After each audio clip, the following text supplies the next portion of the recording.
अपने भतीजे के पर कुतरने को तैयार ममता, अपने से आगे किसी को नहीं बढ़ने देंगी ममता, कर दिया साफ ऐलान।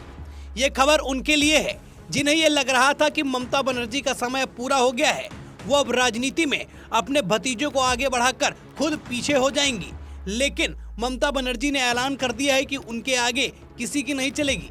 दरअसल पश्चिम बंगाल के मुख्यमंत्री और तृणमूल कांग्रेस की मुखिया ममता बनर्जी पार्टी पर अपना पूरा प्रभुत्व कायम रखने की कोशिश में जुटी हुई हैं।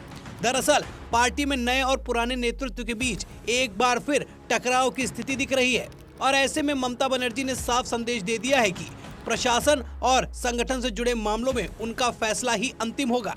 ममता बनर्जी का ये रुख पार्टी के राष्ट्रीय महासचिव और ममता बनर्जी के भतीजे अभिषेक बनर्जी को राज्य का उप मुख्यमंत्री और गृह मंत्री बनाए जाने की मांग के बाद सामने आया है। ममता बनर्जी के इस रुख से साफ हो गया है कि वे पार्टी में नए और पुराने नेतृत्व के बीच बढ़ते टकराव को खत्म करने का प्रयास कर रही हैं। इसके साथ ही वे पार्टी को पूरी तरह अपने नियंत्रण में रखना चाहती हैं। इसे अभिषेक बनर्जी का कद घटाने की कोशिश के रूप में भी देखा जा रहा है। दरअसल पिछले दिनों कोलकाता में टीएमसी के पार्षद सुशांत घोष पर हुए हमले के बाद पार्टी के कुछ वरिष्ठ नेताओं ने पुलिस की तीखी आलोचना की थी। पुलिस की कार्यप्रणाली पर हमला करने वालों में पार्टी के वरिष्ठ नेता और सांसद सौगत राय और कोलकाता के मेयर फिरहाद हकीम भी शामिल थे। इसके बाद सरकार के पूर्व मंत्री और भरतपुर के विधायक हुमायूं कबीर ने भी बड़ा बयान दिया था।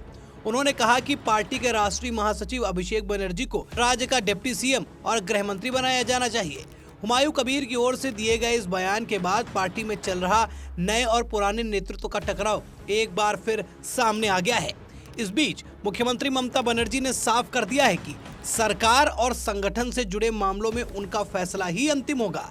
इसके जरिए उन्होंने ये संदेश दे दिया है कि वे इन दोनों से जुड़े मामलों में किसी भी प्रकार का हस्तक्षेप बर्दाश्त नहीं करेंगी। इसी बीच ममता बनर्जी ने बड़ा कदम उठाते हुए सीआईडी प्रमुख आर राजशेखरन को उनके पद से हटा दिया है। उन्हें एडीजी के पद पर भेज दिया गया है। सीआईडी प्रमुख को पद से हटाने के साथ ही ममता बनर्जी ने ये संकेत दे दिए हैं कि आने वाले दिनों में वे अपनी कैबिनेट और पश्चिम बंगाल पुलिस में भी बड़ा बदलाव कर सकती हैं। ममता बनर्जी ने हाल ही में कहा था कि सीआईडी का पूरी तरह पुनर्गठन किया जाएगा। ममता बनर्जी के इस कदम को उनकी उसी घोषणा से जोड़कर देखा जा रहा है। पिछले महीने राज्य के वरिष्ठ अफसरों की बैठक के दौरान भी ममता बनर्जी ने तीखे तेवर दिखाए थे। उनका कहना था कि भ्रष्टाचार लिप्त अफसरों के खिलाफ कड़ी कार्रवाई की जाएगी। ममता ने साफ कर दिया था कि राजनीतिक पहुंच वाले अफसरों को किसी भी प्रकार की गलतफहमी में नहीं रहना चाहिए। ममता बनर्जी ने हाल के दिनों में पार्टी में अनुशासन बनाए रखने के लिए 3 अनुशासन कमेटियों का भी गठन किया है। पार्टी में अभिषेक बनर्जी को राष्ट्रीय प्रवक्ता बनाकर एक अतिरिक्त भूमिका जरूर दी गई है, मगर पार्टी के मामलों में उनकी भूमिका को सीमित भी कर दिया गया है।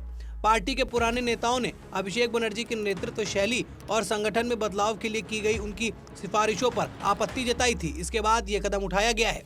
अभिषेक बनर्जी का कहना था कि प्रदर्शन के आधार पर जिला अध्यक्षों में बदलाव किया जाना चाहिए।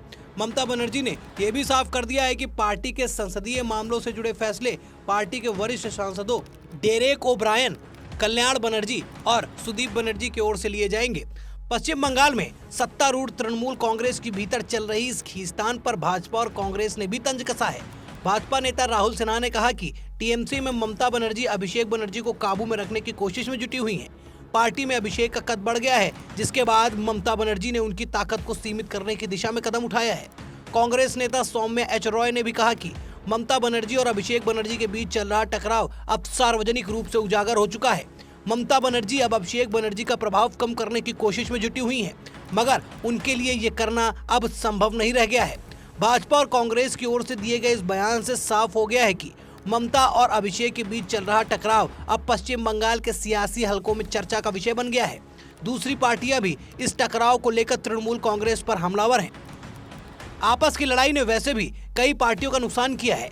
कहते ही हैं, मतभेद हो तो काम चल जाता है, अगर मनभेद है तो फिर आगे का भविष्य अंधकार से भरा ही है। फिलहाल इस खबर में इतना ही। वीडियो को लाइक और शेयर करें। चैनल पर नए हैं तो चैनल को जरूर सब्सक्राइब करें। फिर मुलाकात होगी नई खबर के साथ। तब तक के लिए धन्यवाद।